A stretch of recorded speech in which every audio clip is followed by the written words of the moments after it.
Представьте, что перед вами лежит простой вопрос. Сколько на самом деле стоит крупнейший автозавод страны? Не в пресс-релизах, не в громких заявлениях, а в холодных цифрах. И вот тут начинается самое интересное. Потому что реальная стоимость – это не только здания, станки и конвейеры. Это еще и технологии, рынки, компетенции и будущее. А вот с этим у АвтоВАЗа сейчас все не так однозначно.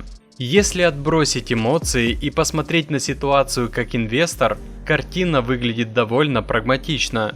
Есть огромная производственная площадка, есть люди, есть опыт, есть узнаваемый бренд.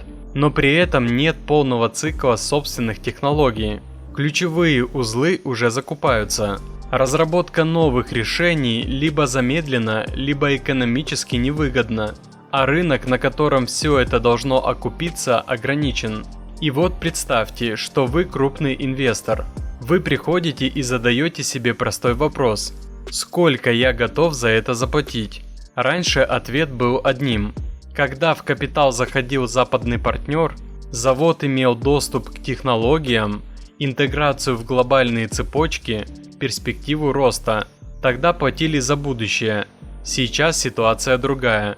Сегодня инвестор смотрит не на потенциал, а на риски. Первый риск технологический. Если ключевые агрегаты приходят извне, значит контроль над продуктом частично находится за пределами завода.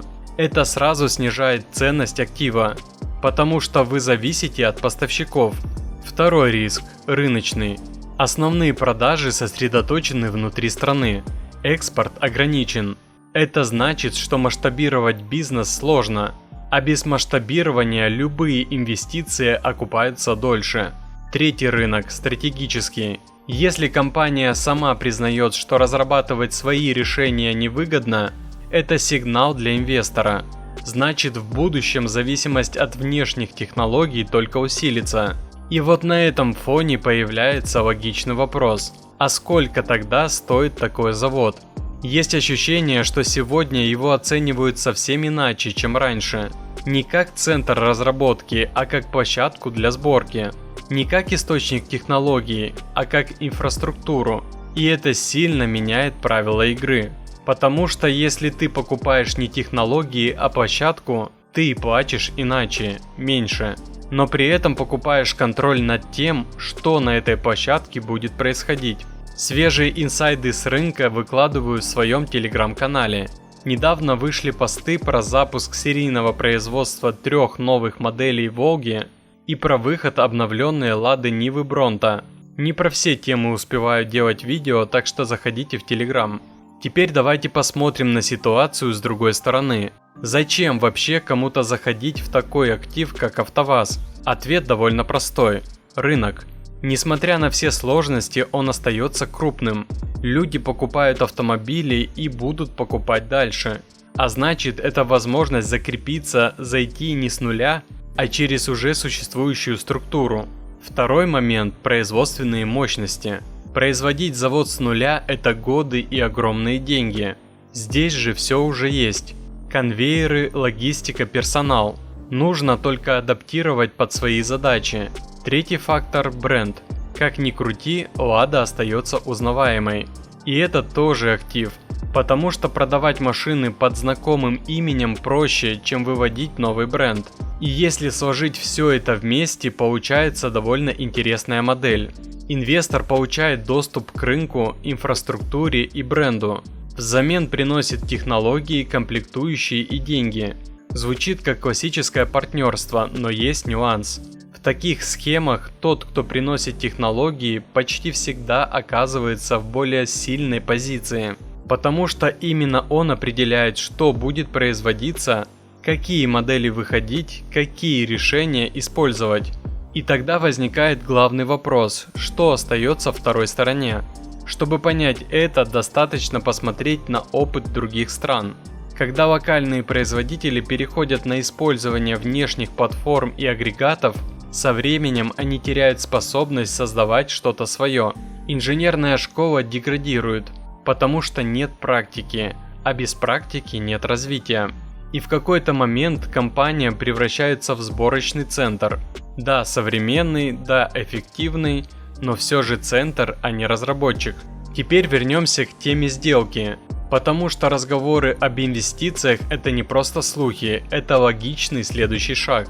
Если на предприятии уже используются внешние компоненты, если есть интерес со стороны инвесторов, если открыто демонстрируются мощности, значит процесс как минимум обсуждается. И здесь важно понять одну вещь. Сделки такого уровня не происходят внезапно. Это всегда длинная цепочка. Сначала сотрудничество, потом углубление, потом возможный вход в капитал. И судя по происходящему, первые этапы уже пройдены. Вопрос в том, что дальше.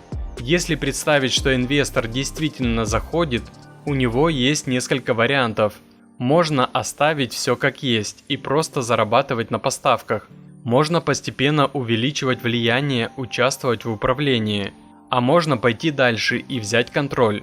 Какой вариант будет выбран, зависит от того, насколько выгодным окажется актив. И вот здесь мы возвращаемся к оценке. Потому что если актив слабее, его легче контролировать и дешевле покупать. Это неприятная, но важная логика. Теперь давайте посмотрим на ситуацию глазами обычного покупателя. Человека, который приходит в салон и выбирает автомобиль. Для него не так важно, где именно произведена коробка передач или кто разработал двигатель. Ему важны цена, надежность и комфорт. И если продукт, собранный из внешних компонентов, оказывается лучше по этим параметрам, он выбирает его. И тем самым косвенно поддерживает ту самую модель, при которой завод становится зависимым от внешних технологий. Получается замкнутый круг. Покупатели хотят лучше и дешевле. Завод покупает готовые решения, чтобы это обеспечить. В результате зависимость усиливается, а собственные разработки отходят на второй план. И в этой логике инвестиции извне становятся не исключением, а продолжением процесса. Потому что если ты уже используешь чужие технологии, следующий шаг – допустить их владельца в бизнес. И вот здесь возникает самый важный вопрос. Можно ли в такой ситуации сохранить баланс, оставить за собой часть независимости и при этом пользоваться преимуществами партнерства?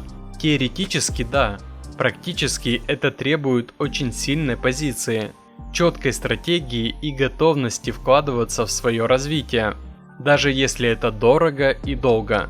А теперь честно, есть ли сейчас у завода такие возможности? Ответ каждый может дать сам.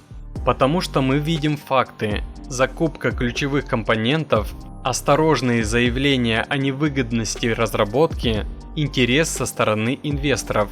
Все это складывается в одну картину. Можно спорить о деталях, о сроках, о конкретных участниках. Но направление движения выглядит достаточно очевидным. И здесь важно не столько то, будет ли сделка, важно, на каких условиях она произойдет. Потому что от этого зависит, чем станет завод через несколько лет. Центром разработки или площадкой для сборки. Независимым игроком или частью чужой системы. И в этом смысле вопрос стоимости – это не просто цифра. Это отражение того, как оценивают будущее. Если платят много, значит верят в развитие. Если мало, значит видят только текущую выгоду. И вот за этим сейчас действительно интересно наблюдать. Потому что решения, которые принимаются сегодня, будут определять рынок на годы вперед. И возможно через какое-то время мы будем смотреть на эту ситуацию как на точку, в которой все окончательно определилось. Напишите в комментариях, как вы относитесь к партнерству с китайцами. Интересно узнать ваше мнение. Ну и шутка на прощание. Роскомнадзор. Объявите народу России пасхальное перемирие. Дайте пару деньков интернета. Картинки с куличами знакомым разослать. А больше автоновостей, инсайдов и юмора вы найдете в наших Рутуб, ВК и Телеграм каналах. Подписывайтесь, ссылки в описании.